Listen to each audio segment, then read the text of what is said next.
So you got your license, you bought the ladder, the laptop, the polos, you've got your bags packed, ready to go at a moment's notice, but the phone isn't ringing. And even when your phone does ring and you do get your chance to work, they don't call you back for the next storm. It's kind of like going on a first date and then they're washing their hair every night you ask them to go on a second date.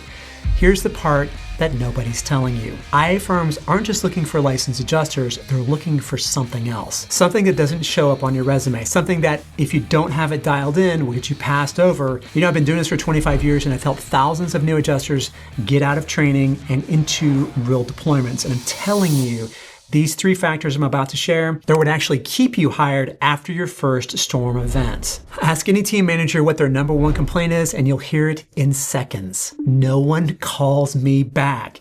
Responsiveness will either fast track you to more claims or fast track you to the do not rehire list or DNR. And the gap between those 2 outcomes can be as simple as answering your phone. To be clear, your manager understands that you're busy. You're in the field, you're on roofs, you're writing estimates, you're talking to insureds and contractors. You're working on closing your claims, which is your primary job. They're not asking for instant replies 24/7, but if your manager leaves you a voicemail, they should hear back from you at the most within a half a day, ideally within a couple of hours. And a best practice here is to text your manager right back with a simple, "Hey, let me call you back when I get done with this house." The real problem comes when adjusters let calls go unanswered for days.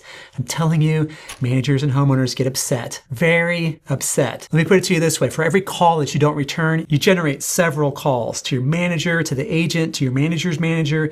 You don't want that to happen. This is when managers start looking for a replacement for you, and you might not even know it until you just stop getting claims. And this is where time management becomes your best friend. You are going to get calls, texts, and emails from all directions. QA, file review, contractors, managers, insureds.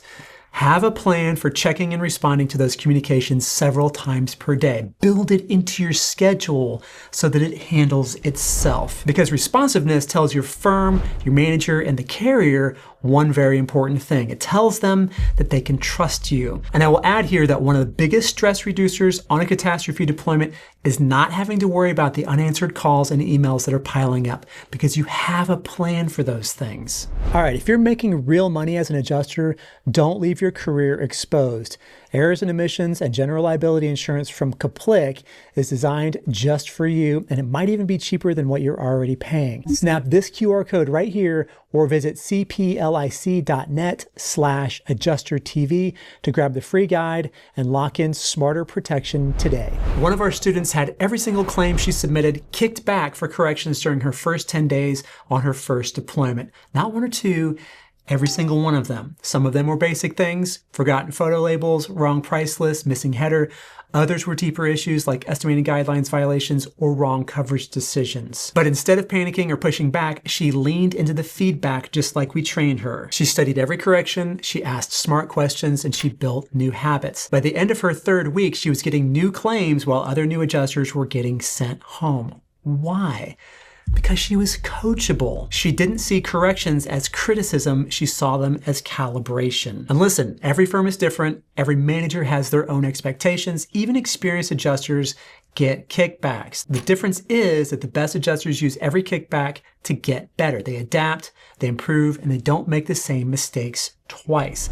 Coachability is the fastest way to gain trust, and it's the one trait that firms remember long after they've forgotten your resume. When I was a field manager on Hurricane Sandy, I did a ride along with an adjuster who walked up to a policyholder's home wearing a wrinkled polo shirt stained with a huge salsa stain down the front. Tacos are for eating, not wearing. His pants were dirty and his beard looked like it had been halfway shaved in the truck mirror. Not only that, but his door magnet, that thing you slap on the side of your vehicle with the insurance company logo on it, was crooked. And this might seem like not a big deal, but it's noticeable and it just looks sloppy. This is not how you represent a carrier who is really technically your client. Most homeowners are paying thousands of dollars a year for their insurance policy, and when something goes wrong, they expect a professional to show up, someone who looks like they're part of a serious, trustworthy organization.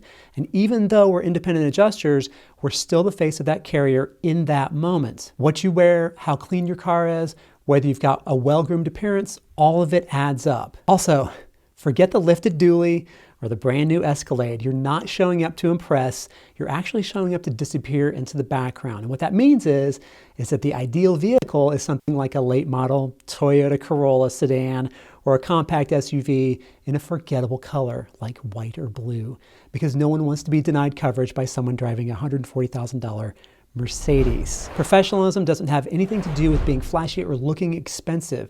It means being invisible in the best way possible. Calm, clean, and competent. And for the record, facial hair is perfectly fine as long as you've got a look going, but pick one.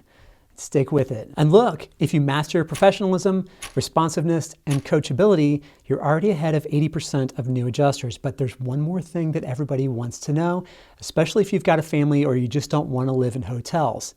Can you actually work from home as an adjuster? The short answer is yes, but there's a catch. And because it's such a huge topic with a lot of confusion around it, I made a deep dive video explaining exactly how remote adjusting works and how to get those jobs. And you can watch that video right here. Thank you so much for watching and have a great storm.